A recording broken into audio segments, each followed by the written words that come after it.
welcome to the County Seat today. I'm your host, Chad Booth. We, as if in the past, we're taking an opportunity to kind of catch up on the Bureau of Land Management with the not quite so new state director. You've been here for a while, but the recent state director, Ed Roberson. Ed, thank you for taking the time to talk with us today. Thank you, Chad. I'm glad to be here. I had quite a few raised eyebrows going through the dialogue of how much experience you've had in the BLM. Give us a little quick career track.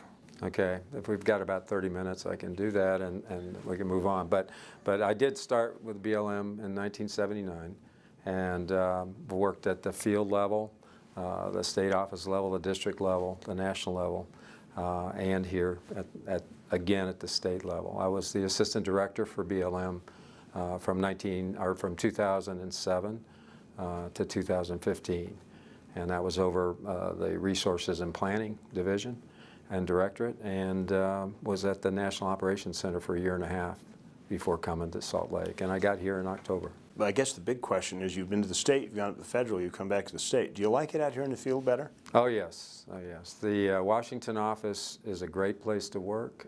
You're working on policy and budget. We had so many programs in my directorate, it was a little difficult to be everything I needed to be there because it was all-consuming. And so I'm glad to be out here, back to the resources, back to the people. I enjoy the cornerstone of my career is working in collaboration with folks on the ground, and so now I get to do that again. We have a new administration, and so people are going, oh wow, the world is going to change, and you know, we hear talk of things that there might be executive orders signed. They've got all this stuff in the work. So what I really wanted to talk about during this half an hour is pick some of the topics that have been really front and center in Utah and get your take on, are they changing, have they changed, did they need to change, and just kind of toss some things out for discussion. So I think I would like to start with the wild horse issue because it is, you know, it was just in the paper this week. So let's talk about wild horses for a few minutes and where the BLM is and what they're going to try and accomplish. Well, in the 7.5 years that I was in Washington as the assistant director for resources and planning, I was over the Wild Horse and Burro program. I have worked on several strategies to try to address the overpopulation of wild horses and trying to figure out how we can find that balance on the range to keep the land healthy, keep working landscapes, and have a productive population of horses, but not a population that continues to grow. And if you've read the information in the budget this year, talks about asking Congress to give us back the authority under the Act to use some of the tools in the Act to address overpopulation. What we've done in Utah, and what we will continue to do, is try to get funding for gathers to reduce the numbers on. We're about 2.5 times over population here, and what we did this fall and winter was do gathers, remove some population, and then put populations under reproductive population control so that we can start to drive the reproduction rate down. But nationally, the program has gone to almost a $90 million program, and I think it could be hundreds of millions, because once you've taken that horse off the range, you're probably going to spend $50,000 over the life of that horse if it's never adopted and it goes into holding. So it's a critical problem. You have like, what, 45,000 horses in permanent pasturing in other places right now? And it's growing. It's growing. We've got as many horses off the range as we have on the range, and now I understand the population figures that are coming out now for this for 16 or for 17. I think we've moved up another 10, 12,000 on range, and so our focus is going to be try to get reproductive. You know, if we can use, we had a program called Spay and Neuter. You know, built after what the Humane Society does with dogs and cats. It was very unpopular. People didn't like the idea. Horse activists are a very vocal population. I think one thing that I'm looking forward to is in August, the legislature put money in Mike Styler's program at DNR so that we can have a symposium on horses. What is the damage to the range? What are the options? Reproduction, I think the Act actually says that if they are otherwise unadoptable, they should be destroyed in the most humane method possible. Right, but wasn't that clipped in the Omnibus Act a couple of years ago? Each appropriation comes with that provision that we cannot use that. And we'd rather not use that. We would rather find a way to control the populations and bring them down to normal. We have a great program for adoptions, but the adoption demand has gone down. I was just up in Farmington at an event 2 weeks ago, and watched these kids that trained some of the horses we gathered in February off Cedar Mountain, and the work they've done with these horses and the things the horses can do. We're using those kinds of programs to try to improve the adoptability of the animal and the success of the program.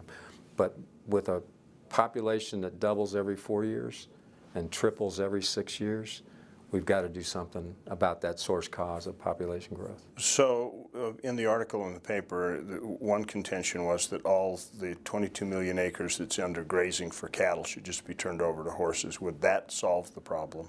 No, it's what the Act says, that these areas should be managed principally but not exclusively for wild horses. So there's room for other wild animals and for grazing and other uses.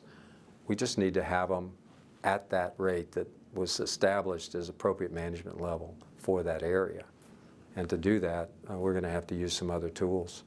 One area, we have Dugway Proving Ground, which has a horse herd, which really the public doesn't get out and get to use and look at. Maybe that would be a good place to put non-reproductive animals, animals that we've spayed or neutered, and let them go there and spend the rest of their days out, rather than having them go to a pasture in Kansas where we're paying top dollar to feed them for the rest of their lives. Excellent. We've got to take a quick break. We'll be right back with the county seat. There's a little place on a Utah map where I was raised, where my heart's at, where the sagebrush grows wild and high, and the stars come out at night.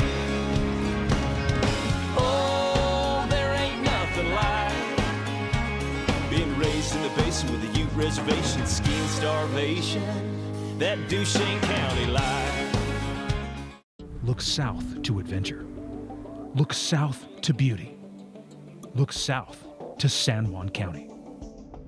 Out here, the road goes on forever, and what you'll find will change how you see the world. Climb on your OHV and discover forgotten landscapes and vistas that challenge the imagination. From Blanding and Monticello to the cliff faces of Monument Valley, we're open and ready for you to explore. San Juan County, Utah's Canyon Country. If you're looking for gold at the end of the rainbow, you'll probably be disappointed, because in Paiute County, the only thing you'll find at the end of a rainy day is the promise of adventure. Highway 89 is your access point through Marysville and the historic trails of Bouillon Canyon. Find yourself in the mountains 1 minute and the desert the next as you follow in the footsteps of the pioneers.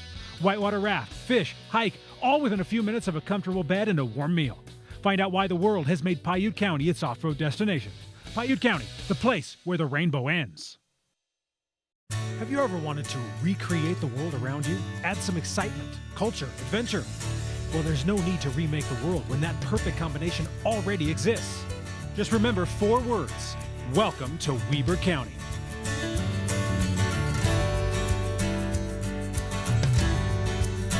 In Ogden, you'll find everything you're looking for, from the top of Powder Mountain to the restaurants of our revitalized downtown. Ogden, Utah. Mountain to metro and everything in between. Visit Ogden.com. Welcome back to the county seat. We are talking with Ed Roberson, who is the State Director for the Bureau of Land Management. We've been talking about wild horses, so let's flip the coin to the other grazers on the range, and let's talk about cattle grazing for a little bit. What kind of changes or things that are working are we going to sustain in grazing? What do you see for the future under new administration? I think we're probably going to continue to operate as we always have in the grazing program, working closely with the rancher, working with the science community on I think our big problem is the workload of completing our land health assessments and getting the permits renewed on time. That's been a challenge as long as we've had to do NEPA on the National Environmental Policy Act documents on grazing. I think in this state we've had some challenges. I think in every state where we have drought, we have challenges. We've been working with the Grazing Improvement Program. We've been working with the Public Land Policy Office of the Governor on ways to do better outreach with the community, bring folks in when we have challenges. But we're going to continue to operate under the Taylor Grazing Act.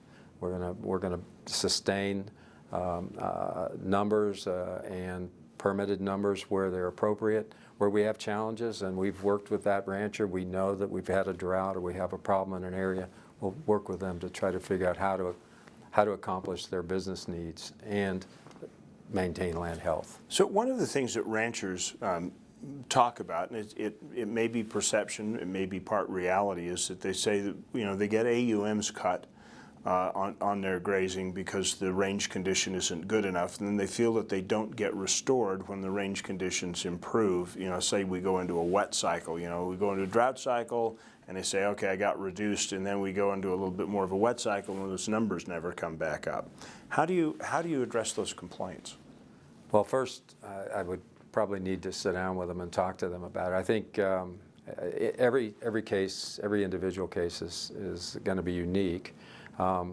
Some areas where we have reduced the allotment AUMs over a period of time really had to do with land conditions. And my understanding of the way we operate, and I've worked in Roswell and Las Cruces as a district manager for about 15 years. And I worked with the ranchers for either temporary non-renewable use, where we had that unusual forage production in certain years, and you want to make sure you get the forage reduced to minimize the potential for fire. But also, we very seldom do we actually reduce the actual permitted numbers that were authorized originally. We move those up and down based on the condition that's on the ground. So one of the other areas that touch on ranchers is that in some areas they've seen PJ encroachment across some of the areas they typically graze on, and they're frustrated that they can't get them treated and back because it's not allowed. And this is probably more of a monument problem than it is an open grazing problem. But is that something that you guys are aware of or are attuned to? Well, I think that our partnership with DNR and others in the Watershed Restoration Initiative focuses on that particular issue. How do we restore land health? How do we move areas from pinyon juniper back to a grassland shrubland that supports sage grouse and other species as well as livestock? How do we do that? On Student Paw proposal that we have in the Grand Staircase is one of those where in the monument we're looking at PJ. We're looking at what's been accomplished in Kane County to the north, where they've removed pinyon juniper, sagebrush and sage grouse have come back in, and grazing has returned to some of those areas that weren't grazed. So I think we can see those kind of accomplishments as we move across the landscape. And it's a matter of really the issues that we have when we put our environmental document out and comments and concerns that we have from interested publics, and addressing there are some folks that just don't believe grazing is appropriate on public lands, and I'm not one of those. We've got to take another break. We'll come back. Great conversation today. We'll be back with County Seat in just a minute. 149 million years in the making, dinosaurs once roamed this land. Now they're found at the Dinosaur National Monument. Let's take you beyond the bones. We call it Dinosaur Land. You'll find it offers adventures and sights not seen anywhere else in the world. Come to Dinosaur Land, Vernal, Utah. You'll want to stay forever. The dinosaurs did. What would you do with an extra day in Utah Valley? Explore the Wasatch Mountains? Snap a family photo at Bridal Veil Falls. Cool off on Utah Lake or the Provo River.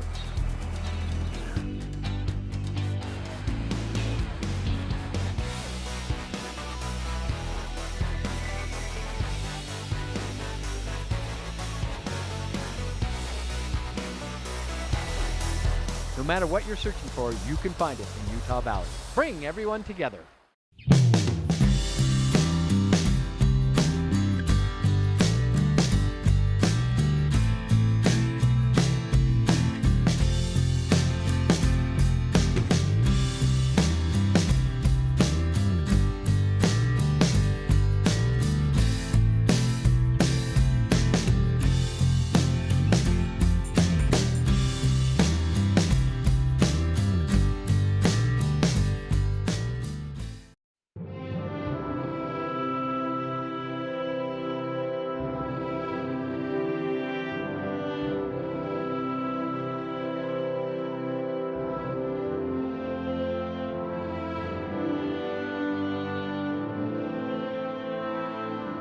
In a place that is beyond words, there is nothing to be said, except take your time in Bryce Canyon country.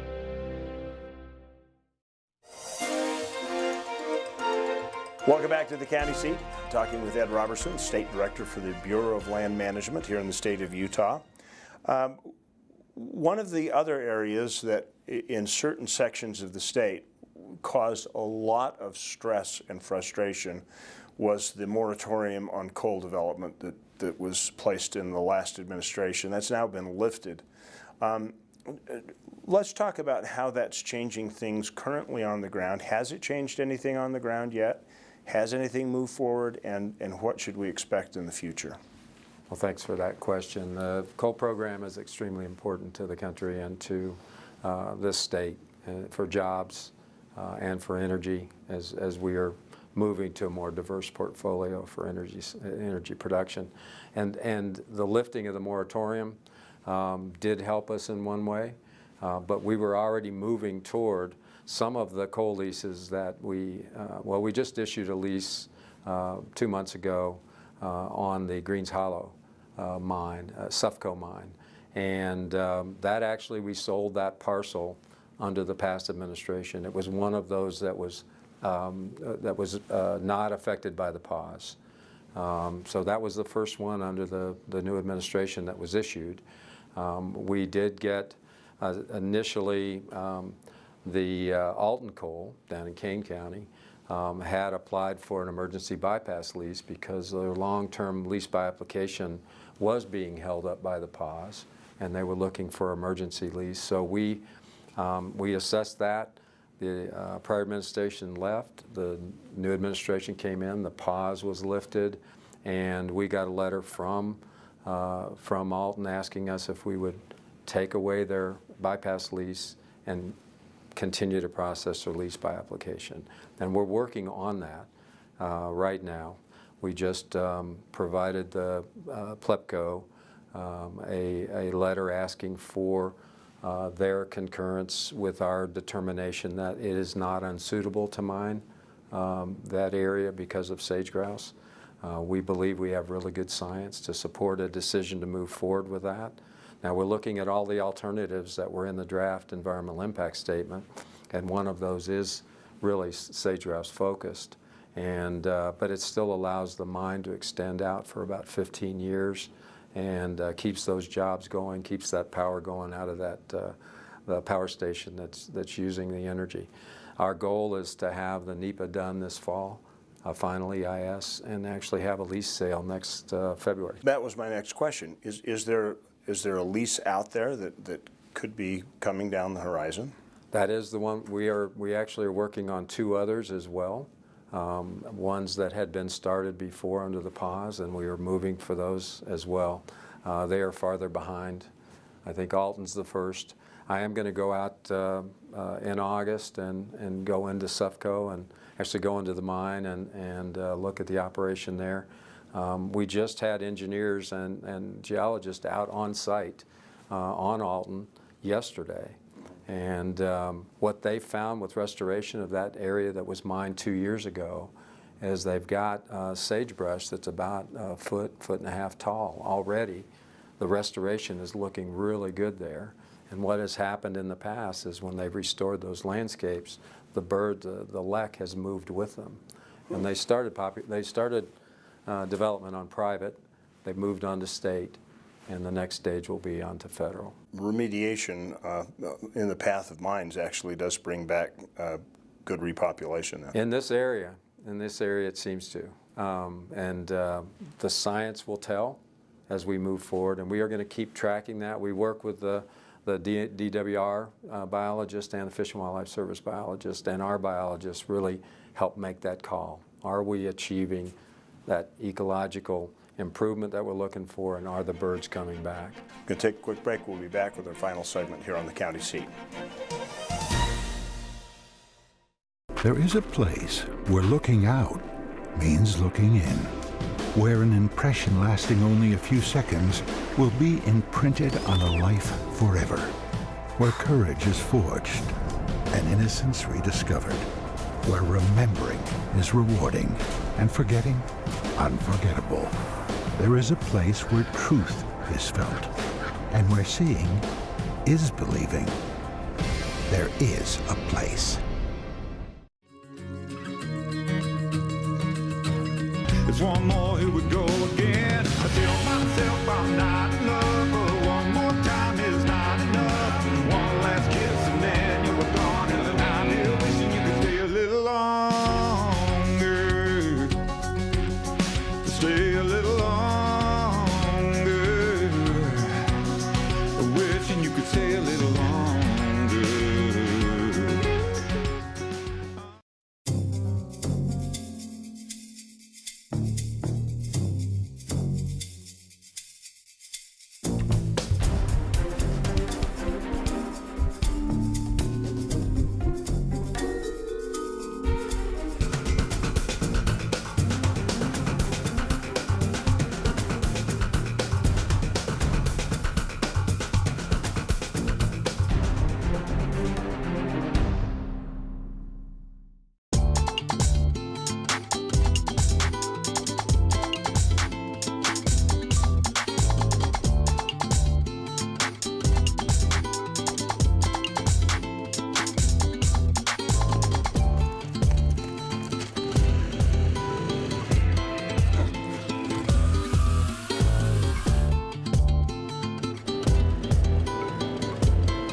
Welcome back to the county seat. We are talking today with Ed Roberson, who is the State Director for the Bureau of Land Management.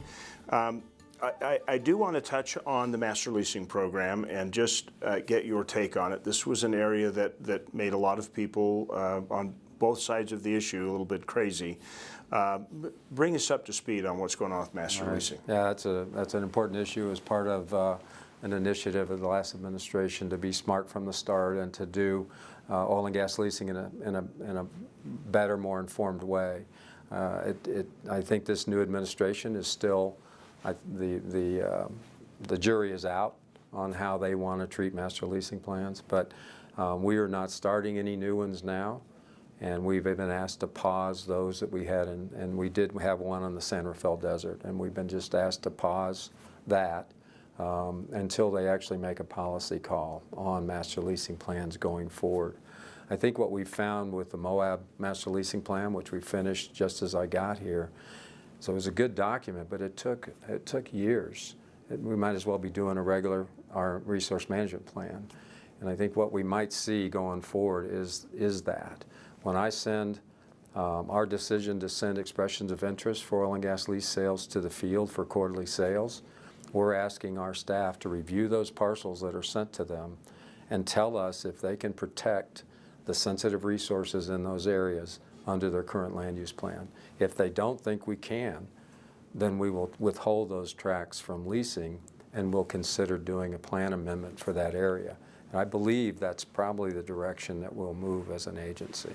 Rather than holding things at the state level, you're trying to get those determinations to come back to you from the field level, and you're getting it on out there. Right. I think at the end of the last administration, we were working on the sage-grouse plans and the guidance, and so we were withholding tracks because of that, waiting for that guidance. Now we have that guidance. We're moving forward with sage-grouse plans consistent with oil and gas lease tracks consistent with the sage-grouse plan. The other sensitive resources are the ones that I know that some of the public have asked us to look at, and we're going to make sure our folks look at those. But give me back tell me what you think as a district manager or field manager. Are we going to be able to protect them? And then we'll decide if we want to put those on that lease sale. Let's talk about wildfires. Oh, yes. Well, with Brian Head hitting the southern part of the state, and I think it grew another 8,000 acres last night, I've just signed a request for severity to our National Fire Center, requesting 8 engines and other resources, including a prevention team. What we've noticed, Chad, is that many of the fires that are starting early in the season this year are because of they're man-caused. And so we're going to try to put resources out in every field office to go out and talk to folks about, work with the counties and the extension agents and others to make sure folks understand how to be fire-wise around their house. One fire was caused by somebody who was burning off weeds and brush with a hot torch, and it took off. Well, you shouldn't be doing that when the wind is blowing, when the humidity's down, and when the fuels have cured. And what we're finding right now, as we analyze the fuels, is we are at fuel loads that were similar to 2011, 2012, when this state had the Great Basin had some pretty bad fire years. Part of what I'm focusing on, too, is the health and safety of our firefighters and the public. And I've just completed, myself and my Associate State Director, Anita Bilbao, have just been out to all of our field offices for the fire preparedness review for each district and each field office to make sure they're ready for that, that they know how important their health and safety is and that of the public as we work, and to be to watch out, to be safe, and to exercise their due diligence to protect themselves and the public, and not get so wrapped up in putting the fire out sometimes. So BLM has a fuels program where you kind of look at fuels on the range or out there to try and mitigate it. Is it cheaper to manage for fire than to react to it? Yes, it is. It is, and we could come on your show another time with my fuels folks and actually present you the evidence that we have actually been able to keep fires from happening in areas where they would be predicted to because of fuels projects, and we've been able to put fires out quicker because of that. And a lot of that comes through the watershed restoration initiative that we're working on, but other programs as well. Excellent. Well, I'm going to take that as an open invitation. Ed, thanks for joining us today. Thanks, Chad. Thank you for joining us on the county seat. Remember, local government is where your life happens. Be involved, be part of the solution. We'll see you next week on the county seat.